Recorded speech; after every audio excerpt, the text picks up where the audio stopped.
Some stories are not found in ancient tomes or whispered folklore. They are found on a forgotten piece of paper tucked away in the cold, sterile archives of a place meant to heal the mind. Sometimes the most terrifying monster is the one a child tries to draw. Our story tonight is not a legend. It is a case file, a chilling, unsolved mystery from a psychiatric hospital in the autumn of 1980. It revolves around a single piece of evidence, a child's drawing. A drawing that was discovered under a bed just hours after its creator had passed away in his sleep. This drawing is a window into a nightmare. It depicts a scene so bizarre, so intimate, and so profoundly wrong, it has baffled researchers for over 40 years. It asks a terrifying question. What if a child's imaginary friend wasn't imaginary?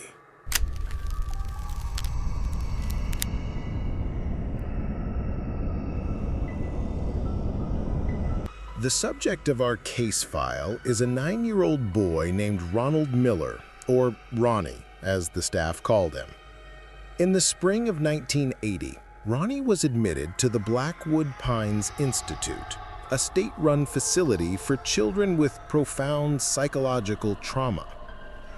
Ronnie was a classic case of elective mutism, following a deeply traumatic event in his home that he was the sole witness to. He had simply stopped speaking. He was not unintelligent. In fact, his psychiatric evaluations showed him to be exceptionally bright, with a keen sense of observation. He simply existed in a world of absolute silence. His only form of communication, his only outlet for the horrors he had seen, was his art. The hospital provided him with an endless supply of charcoal sticks and thick textured paper. And Ronnie drew.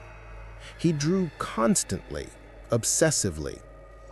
His early drawings were what you might expect: simple, childlike sketches of his room, the nurses, the trees outside his window. They were technically proficient, but emotionally empty. Just sterile recreations of his sterile environment. Dr. Alastair Finch, Ronnie's primary psychologist, saw the art as a potential breakthrough.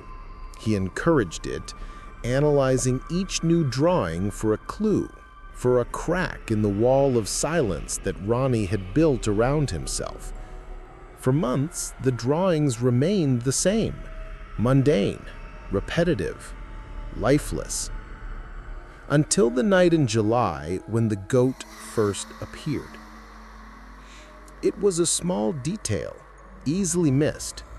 In a drawing of his own bedroom, in the deepest shadow of the corner, was a tall, thin figure. It was barely more than a scribble, but it had two distinct features: long, curved horns and a slender, goat-like face.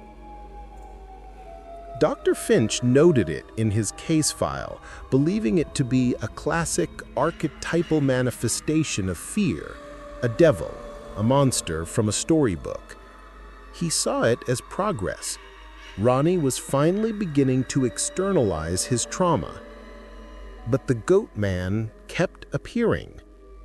In a drawing of the hospital cafeteria, he was visible through a window, watching. In a drawing of the playground, his tall, thin form was partially hidden behind a slide.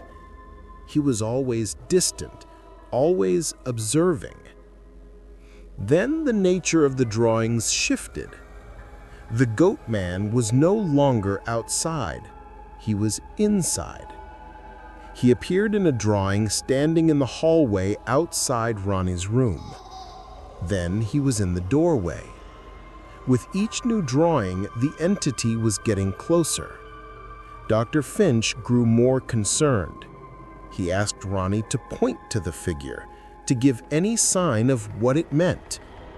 Ronnie would simply stare at the drawing with a blank, emotionless expression and then turn the page, demanding a fresh sheet of paper. He was not drawing a memory. He was documenting a visitor.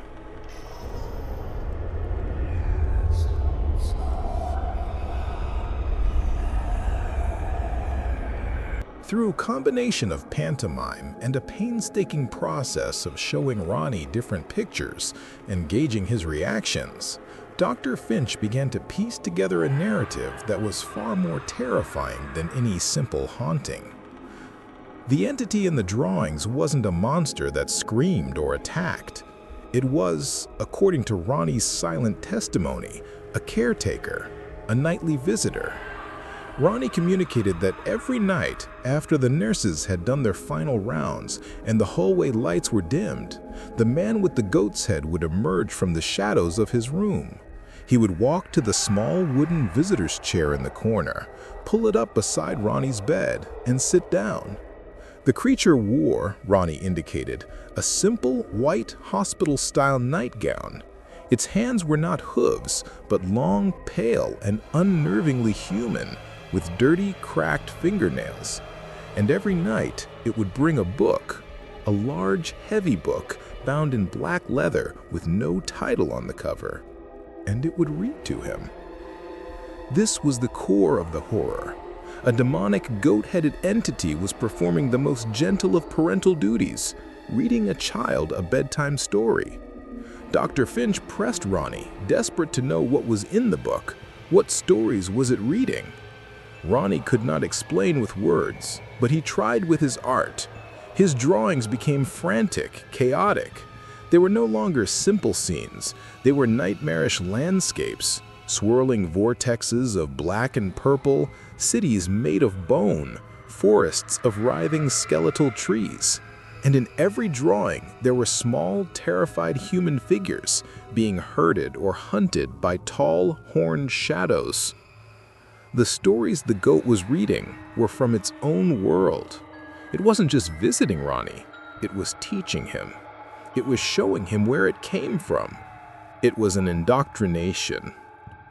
Dr. Finch and the hospital staff were at a loss. They administered sedatives to help Ronnie sleep through the night, but he would wake up screaming, his hands flying to his ears as if to block out a sound no one else could hear.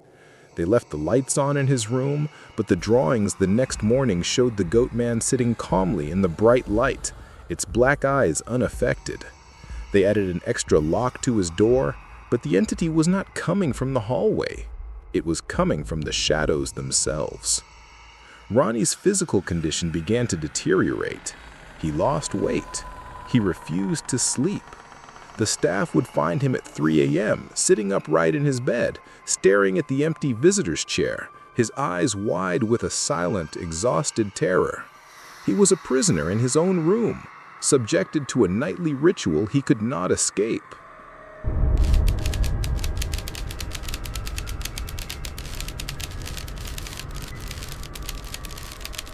On the morning of October 31st, 1980, a nurse on the morning shift entered Ronnie's room to find him unresponsive. He was lying peacefully in his bed, his eyes closed. He had passed away in the night.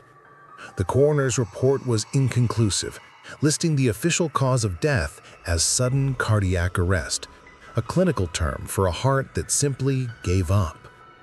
But the nurses who had watched him fade away whispered the truth. He had died of fright. It was during the routine cleaning of the room that the discovery was made. Tucked away, deep under the institutional metal bed frame, was a single folded piece of paper. It was Ronnie's final drawing. It was by far his most detailed and most realistic work. It depicted the scene of the nightly ritual with a chilling clarity. The doll-like figure in the bed, its button eyes wide with a silent plea. And sitting in the chair beside it, the creature, the demonic goat. Its form was no longer a simple sketch. It was rendered with a horrifying precision. The matted black fur, the intelligent and malevolent yellow eyes, the long skeletal fingers gripping the open pages of the black book.